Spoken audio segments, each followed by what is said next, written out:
Présenter le chronogramme dama leen di wax ni ñuy nar a programmer jour bi. am ay këyit ndax nag yéen xam ngeen 2009 2014 li fi xewoon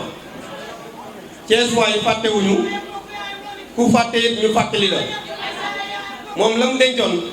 di alalu Thiès jot na caa génne nee na 100 millions waaye laaj leen ko weccit bi te weccit bi 1 milliard 900 la naa leen ko delloo. donc pour rek parenthèse la woon ñuy ñëw ci programme bi programme bi damay mujjee nag jigéen ñi ci programme bi parce que yéen a aaye alors ñu wax rek pour sunu mbokku tas ko di xibaar yi ci teew que ne tey ville de Thiès dafa nekk dëkk boo xam ne Thiès moo gënoon a set moo gënoon a leer ci dëkk yi waaye Thiès léegi moo gën a tilim moo gën a it lëndëm ndax yéen ñëpp ku bëgg sa mbalit dem charrette mbalit ngay abonné di fay 2000 wala 1500 madame le maire nee na 3000 ñun Mbour 1 daa mel ne 2000 la donc jàmm nga 3000 la te loolu liggéeyu maire la tey. mairie bi ñu nekk ñun bi war a jël mbalit bi maanaam ñaari at amuñu oto mbalit xam nga loolu dafa garaaw oto mbalit yi ngeen di gis UCG la unité de gestion des déchets boobu état du Sénégal moo ko fi indi mais maire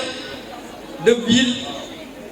prérogative am dafa bokk ci ramassage des ordures gestion des déchets boo demee ba amatuloo oto mbalit li nga xale yi di wax mooy loolu mooy yow taxaw nga daal maanaam hors course beneen maire bi laaj mooy le maire revenant il a été maire nag fii ci Thiès une gestion catastrophique tubaab danaan il traîne des casseroles mais kii moom il traîne des manaam parce que li mu jël daa bari de aka bari li mu ñaamee la bari donc ñun dañoo ñem maire sortant mu am problème ay oto mbalit am problème éclairage public am problème assainissement am problème jàppale éducation am problème jàppale santé am problème jàppale jigéen ñi ñu ñem un maire revenant mu def fi une gestion financière catastrophique yoo xam ne nii ay audit yu leer moo ko génne ñun duñu waxantu moi j'ai été premier adjoint au maire de la commune de Thiès Est donc xam naa bu baax li may wax et je suis l'actuel directeur technique de la mairie de ville suñu jëlee initiative fexe lu mel ni taxaw ànd kook ay gor yu mel ne président Abdoulaye Dièye ak ñoom docteur Djibi Sarr ak ñoom professeur Lamine Sène ak yéen ñi toog intérêt Thiès moo tax parce que ñun ñëpp Thiès moo ñu ñor donc tey dama leen wax ne le président Abdoulaye Dièye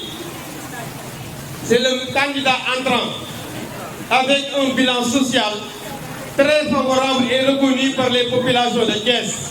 damay tàmbalee tey ci di sant le président Abdoulaye Dièye li xew fii tey ku amul expérience mënoo ko bu ma koy caricaturer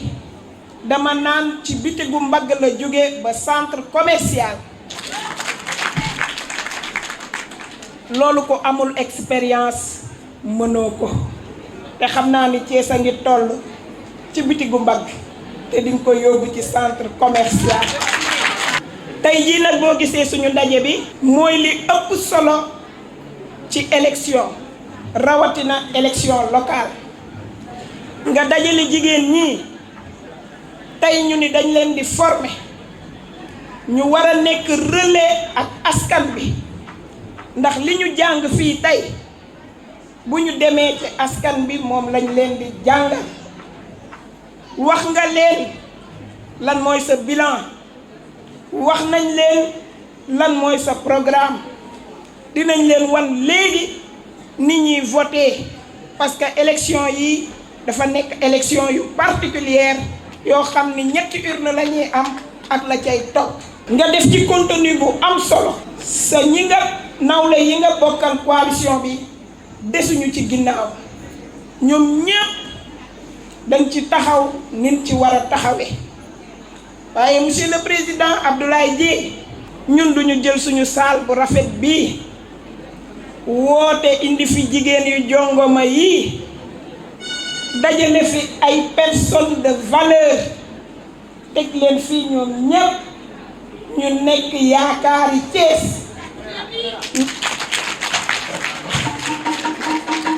ñuy tontu benn mbojo mbojo loolu duñ ko def waaye dama ni Clémence ñambaas yàqul dara ci sër saaga yàkkamtee xeex la dañoo am ci biir Thiès suñu Cheikhu Chérifou bu daas làmmiñam ba mu saf du xam ngeen kan la Cheikhu Chérifou bu ko kenn may dédicace nag di ko tudd bu ko kenn may dédicace di ko tudd mani dañoo tëgg seen association de malfaiteurs jël le plus grand malfaiteur muy Yankoba Diattara teg ko ci kaw ni ko nag yow mii yaa lekk suufu Thiès ba say lex duuf yaa lekk suufu Thiès ba sa gémmiñ rëy kaay wan ñu nan la waaye yéen ñun ñoo bañ a wax nag ñu teg ci article ak seeni loi naan pacte de protection de Yankoba Diattara ñoom dañoo fàtte ni ñoo wili pande woon Yankoba Diattara en 2013 ñun de bu ñu xamee ni Yankoba Diattara lekk na suñu suuf lekk suñu xaalis yàq suñu mairie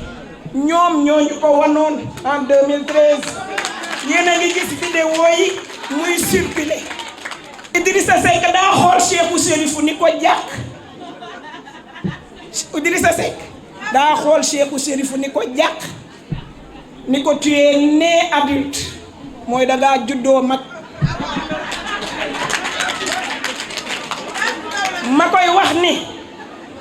ma koy wax ni jigéenu ànd Siggil Thiès yii tey taal nañ contre à rebours bi tey le 23 décembre 23 janvier 2022 ñu yóbbu ko ménopause politique nag jigéen ñi ànd Siggil Thiès waaye yéen da ngeen a baax fanweeri fan ngeen ko may pour mu defar bagaasam kooku bokkutul dootul kompolo dootul tëj diir dootul lobbying kooku le 23 janvier mu ñibbi pare na kompolo na fi Thierno Alassane Sall ba génne ko ci coalition boobu kompolo fi Ndeye Tické Ndiaye ba génne ko ci coalition boobu génne ko Sénégal kompolo na fi Ndeye Ramatoulaye Gueye Diop ba génne ko kompolo na fi Pape Alioune Diallo ba génne ko fi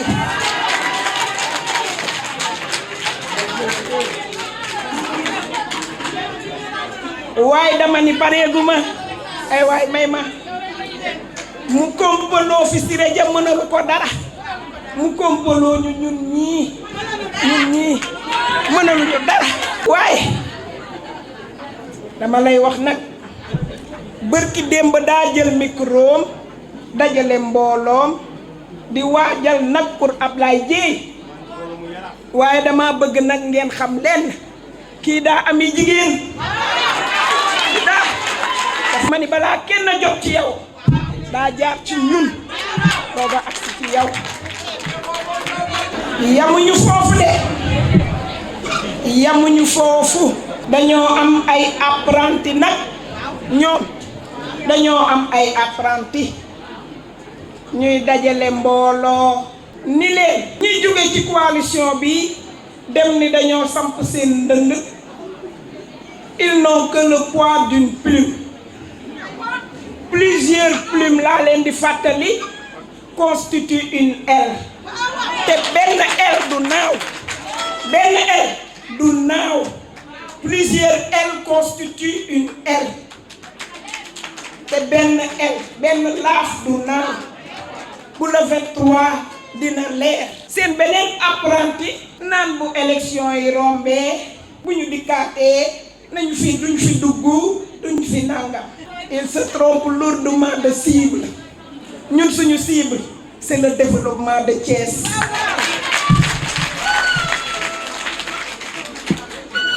Thiès daa jooy, Thiès dafa jooy ñu ne ko looy jooy mu ni foogoon naa ni bu fukki nit toogee sama métit la ñuy waxtaane waaye duñ fa amee Ablaye Dieye. Yow mii di docteur Thiès ku la yéeg dina la wàcc. Bu loolu weesoo a ñëw nag fàttali leen la mu wax bërki démb te Diamaguène nee na jeunesse Diamaguène ñoo koy xeexat ñoo koy xulóot amul dara lu mu xalaat ci jeunesse Diamaguène lu dul xeex ak xulóot. Yow monsieur le maire Abdoulaye Dieye yaa teral jeunesse bi, yaa teral étudiant, yaa leen fonk, yaa leen dimbali, yaa jàppale ndaw yi fa ñu juddoo ba fa ñuy génnee àdduna amul fu sa loxo tëb. Ma lay waxaat ni la yow dangaa toppatoo jeunesse bi ba fa ñuy daggee ay t-shirt di leen jox yow polo nga leen solo. Waaye dama ni duñu làng suñu làng bu rafet bii di tontu benn mbojo mbojo. Président Abdoulaye Dieye, monsieur le maire de la ville de Thiès, yaa jàppale Thiès, yaa sigil Thiès, yaa accompagné waa Thiès. Lii ñu fi wax tey ci seen bilan duma ci dolli dara. Xam nga lu mën ci dolli benn rek laa ci dolli. Nee na bis bu gañee mairie Thiès yii bu ko dooley mairie bi mayul mu teg banque municipale mu jël poosam def banque municipale. li nga ñu wan bu ñu doyul dara dootuñu la doy, dara dootuñu doy. Docteur Djibril Sarr jigéen ñee ma yóbbante. Monsieur le maire docteur Djibril Sarr nee nañ teg nga un acte fort et significatif. Nee nañu yaay seen di jaay sama sëriñ Cheikh Oumar Sall sëriñu jigéen ñi. Jigéen ñi nee nañu ñoo ma yóbbante ba tey ñaan bi yegg si na jërëjëf Sall seen. Monsieur le maire Boubacar Ly jigéen ñee ma yóbbante nee nañu yéenay seen frère. Waaye Amet xale yi nee nañu jigéen ñi nee nañu yaay seen càmmiñ. Waaye monsieur Abdoulaye Dieye le maire Abdoulaye Dieye ñi ma yóbbante ba tey de jigéen ñi nee nañu yaay ñoom ñooy yow. ay jigéenu Thiès jigéenu coalition ànd sigil Thiès yaakaar naa ni da ngeen ma joxoon seen yóbbante. defe naa matale naa ko. waaye messieurs les maires yéen it yéen a ma yóbbante ci jigéen ñi toog. jigéen ñi maire yi toog nee nañu yéen rek yéen a leen ñor. bu loolu weesoo nag damay nuyu entité yi nekk ci suñu parti suñu coalition bi yëpp. monsieur Mbaye Mamadou de l'APR ñu ngi lay nuyu. monsieur Tor ñu ngi lay nuyu. monsieur Diène de l'APR ñu ngi lay nuyu. jigéen ñu rafet ñi waa réseau des enseignants ñu ngi leen di nuyu. waaye waa 100% Thiès waa 100% Abdoulaye Dieye ci sama kàddu jigéenu coalition bi yëpp nee nañ sant nañ leen gërëm nañ leen. waaye jigéenu si di jot na ci sama kàddu coalition bi ànd sigil Thiès sant nañu leen gërëm nañu leen. damay bañ a guddal nag ndax du ma organiser ba pare duñu organiser ba pare taaw yi wax ci lii neex na ba pare nañu joxante rendez-vous le 23 janvier 2022 ñu jël ndam li teg ko ci loxo monsieur le maire de la ville de Thiès. bu leen fàtte nag compte à rebours mooy fanweeri fan a ci des bu suba jàllee ñaar fukki fan ak juróom moo ci des bu ginnaaw suba jàllee ñaar fukki fan ak juróom ñett dee leen ko wàññi ci seeni baaraam bu boobaa nañu dàq leen ci seen politique bi yóbbu leen ménopause politique jërëjëf. Coordonnateur, monsieur le maire Djibril Sarr, je m'en excuse parce qu'aujourd'hui c'est mes amis, samay soppe, samay xarit ñoom laay waxtaanal mooy jigéen ñu brave ñii. Donc ñu ngi leen di nuyu mais di rafetlu jotaay bi jël nuyoo bi teg ko ci loxo seen présidente la brave dame, la femme engagée, la femme dévouée, mais nag xaw ma ni woon kaani salam la xaw ma ni woon daa tàng wante ñu wax ko di rek kontaan nañ ci moom ci jotaay bi nga xamante ni tey woote na ko pour dajale jigéenu ànd Siggil Thiès. Parce que tey je pense que aujourd'hui li gën a am importance mooy dajale jigéen waxtaan ak ñoom saafonte ak ñoom ndax jigéen dama koy faral di wax boo yoree oto te amoo këyit doo dem boo demee ba ci àll ba paan di nga am problème. ñun nag sunu coalition bii man duma ni jigéen ñi ñooy këyit bi kese mais oto bi ñeenti roue yëpp ñeenti pneu yi jigéen ñi la. tey fu ñu war a dem ñoom ñoo ñu fay yóbbu donc moo tax ñu ngi leen di féliciter di leen remercier ci mobilisation bu am solo bi ngeen def nekk nag mobilisation bu ma bett ndax yaakaaruma woon ni tey lii dinañ ko fi fekk mais nag di fàttali ñi ñu fi fekk ñi ñu fi dajale ku ci nekk femme de développement la ku ci nekk responsable gox nga ku nekk bu doon ñëw ànd ak ay nitam je pense que ni tey waxuma salle bi wante promenade des Thiessois duñ fa xaj et je pense que ni teeru bi ngeen ma teeru dal na sama xel yëngal ngeen salle bi xumb na kontaan naa ci maa ngi leen di sant di leen gërëm mais di wax ni cant gi tegaan naa ko ci les femmes de la grande coalition ànd Siggil Thiès. Mame Mbaye ñu lay remercier di la féliciter lii mooy liggéey ay nit booy liggéey ak ñoom da nga leen di jox cër je pense que lii yombul dajale ay jigéen ñu wóolu la ànd ak yow nga woo leen ci waxtu lii parce que xam na ni kat waxtu bi tey waxtu liggéey la woon waxtu toppatoo sa kër la woon mais tey yéen dafa wane ni ay femmes yu gëm seen bopp ngeen ñu gëm liggéey bi nga xamante ni moom lañ leen jox mooy la grande coalition ànd Siggil Thiès. moo tax tey ñi nga xamante ni jigéen ñi ñu investir ci liste yi au niveau de la commune de Thiès Nord, au niveau de la commune de Thiès Ouest, au niveau de la commune de Thiès Est yéen a war a gagner élection yi parce que seen jàmbarte seen disponibilité mais également seen xam élection maa ngi gis ñuy jàngale jigéen ñi naka la ñuy voté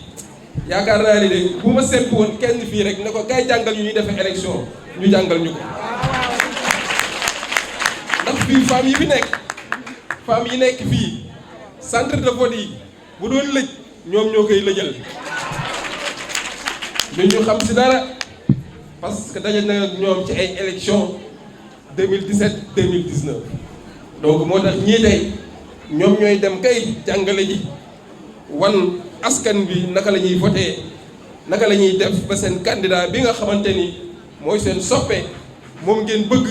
moo leen safoo ngeen safoo ma mu nekk maire Thiès ville. Et je pense que ni jataay bi loolu lu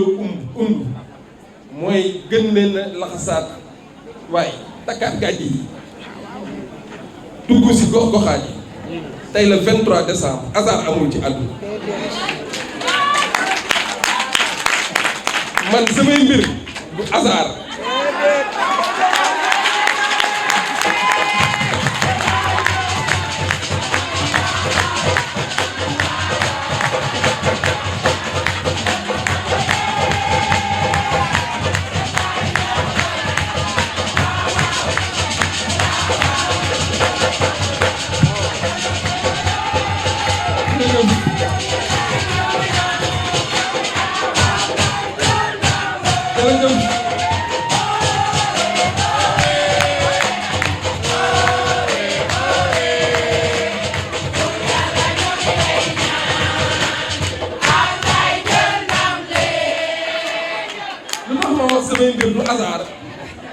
parce que ñun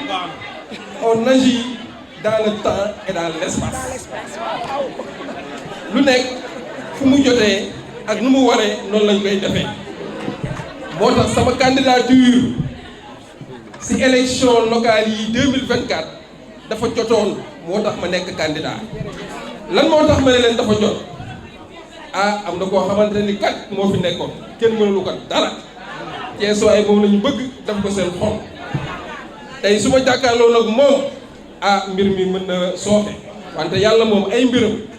dañu président Ablaye yow toogal rek ñi nga xamante ni ñooy tax jour 23 janvier doo gagné dama leen wax yéen dem leen toog bu leen bokk ci élection yi loolu yàlla moo ko def ne leen yéen ñii xam ni bu président Ablaye demee du ngeen gagné dem leen ngeen toog ngeen jàppale ko nag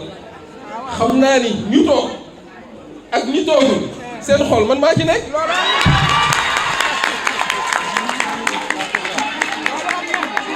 ndaxte man Thiès waaye ñoo ma bëgg parce que nag lu tax loolu man dama bëgg Thiès mënu entier ba mu tey Sénégal laa ci gën a bëgg région yi ba mu jat région de Thiès laa ci gën a bëgg mais également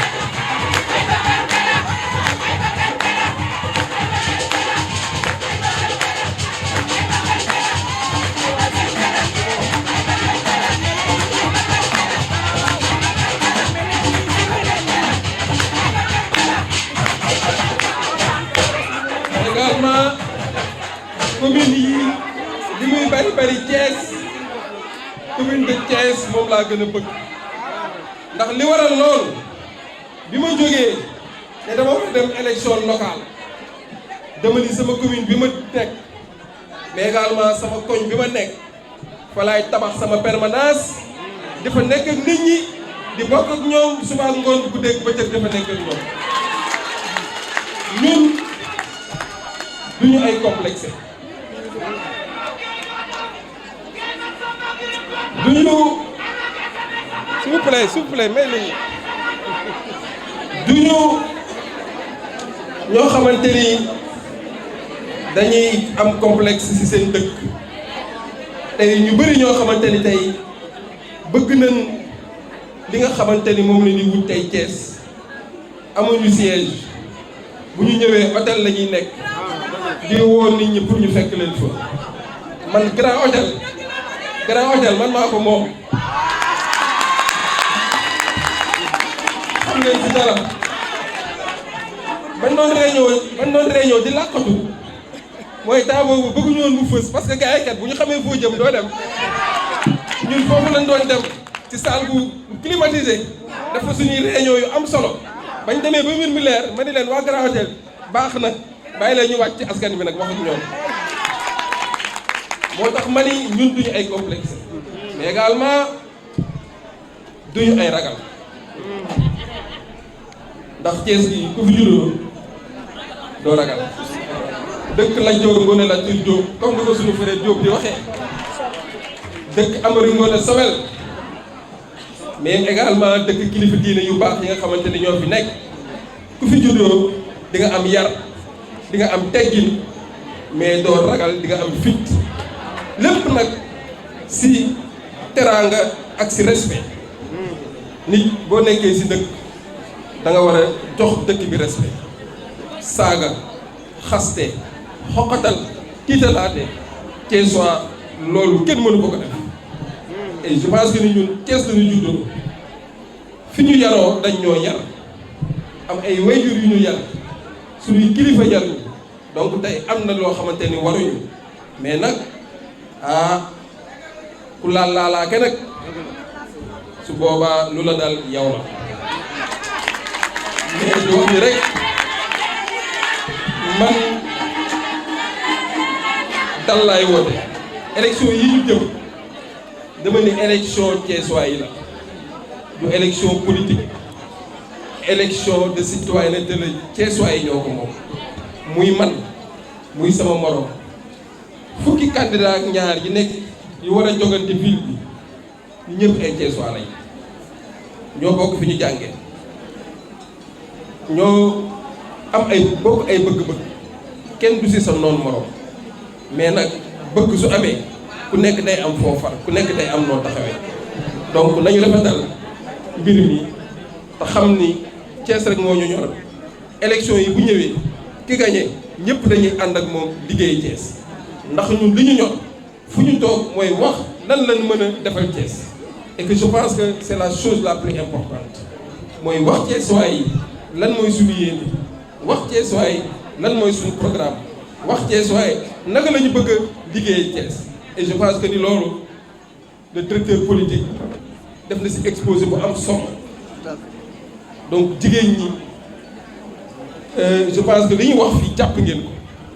bu ngeen demee ci nit ñi bu leen xaste bu leen wax ci leader sànq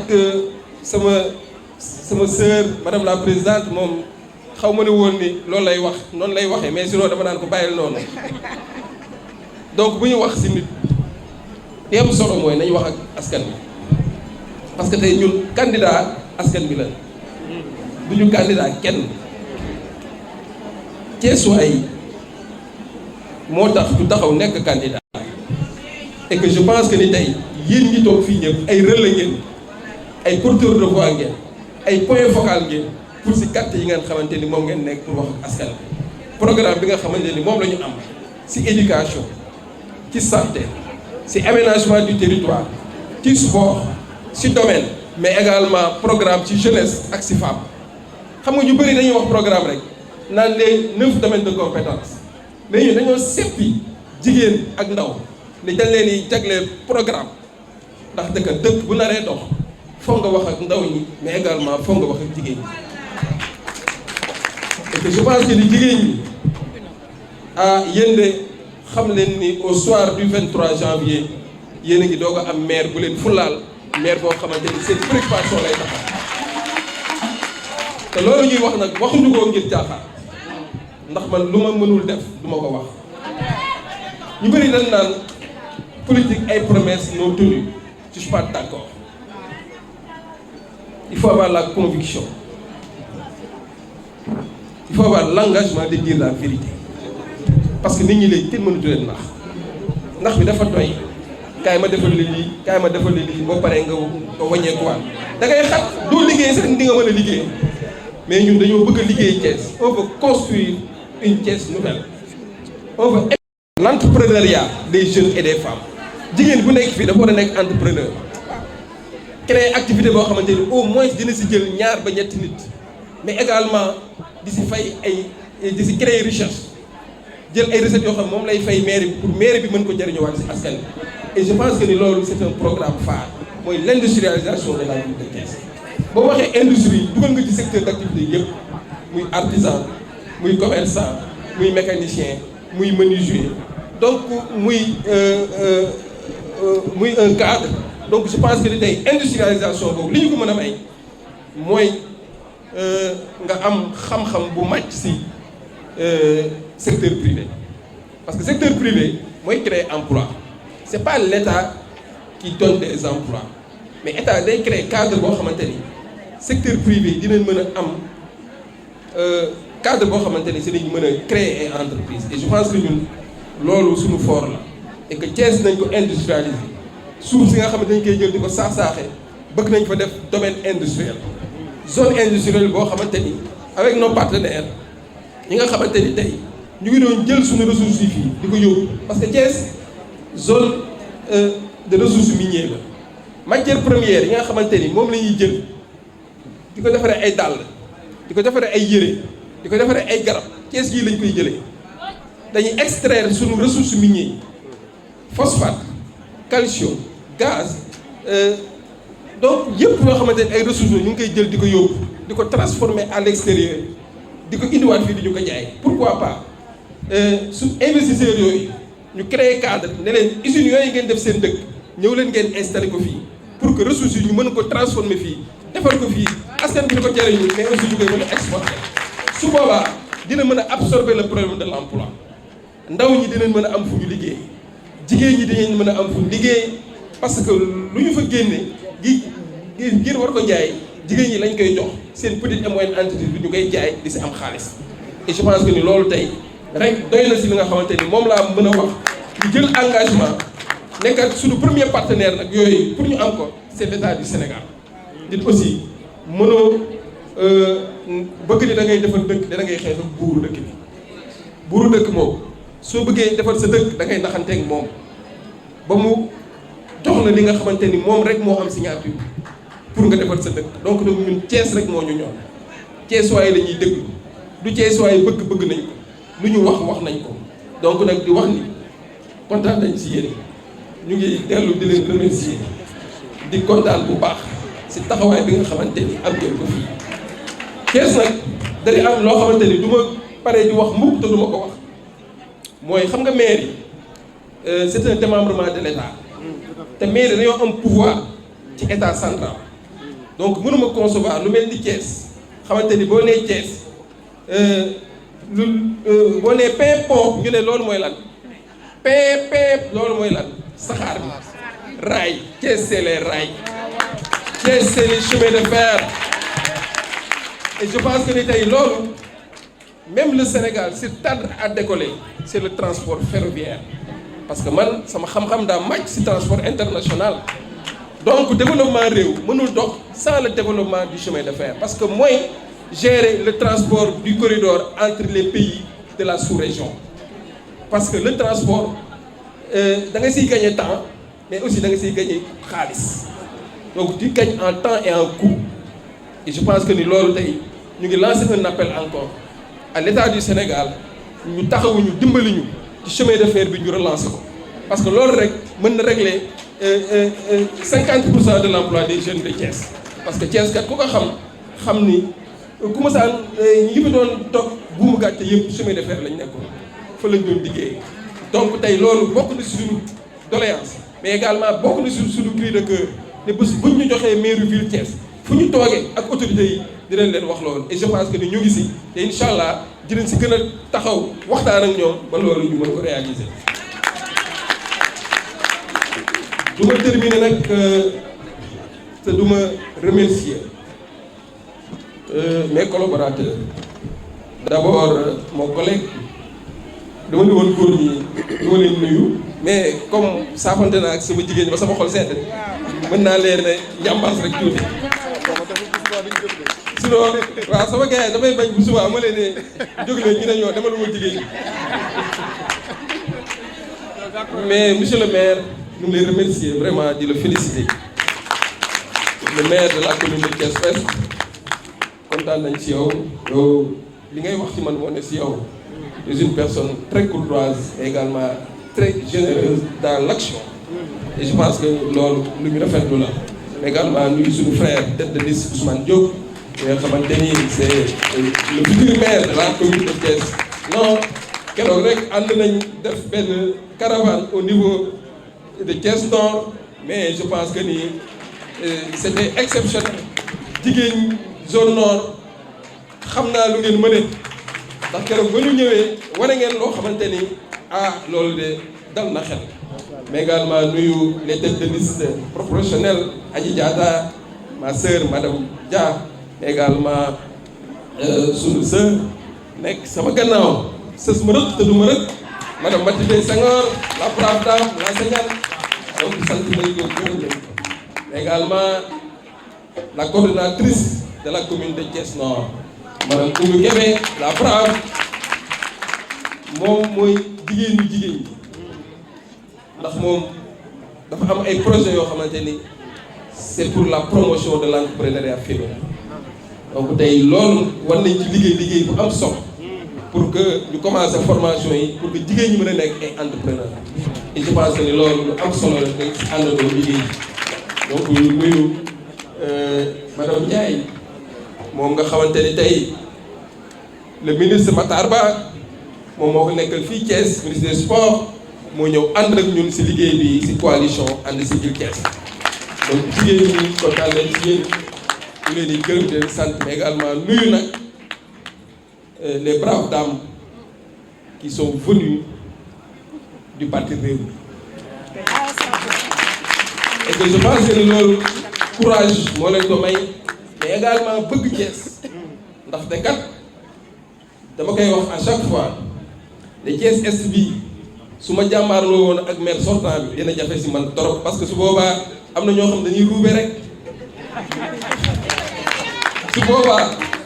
mais sant naa yàlla ba tey dama ko waxoon au début yàlla moo ñu bëgg ba ñoom tey ruube boobu ñu ma koy defal ba tey koo xamante ni bëggoon na di dugg sax bu leen gisee dina wàññee quoi donc vraiment ñu ngi leen di sant di leen baax bu baax di leen remercier mais engagement bi ngeen jël engagement de citoyenneté engagement développement nous on veut construire Thiès li nga xamante ni du ma ni maire yi li ñu fi def baaxul maire yi lañ defoon dañuy ñëw yeggale ko lañ fi defoon lu baax dañuy ñëw renforcer ko loo xamante ni amu ko woon ñu ñëw dolli ko donc je pense que ñu ngi leen di sant di leen gërëm di remercier monsieur Top qui est notre doyen quelqu'un de très positif mais également quelqu'un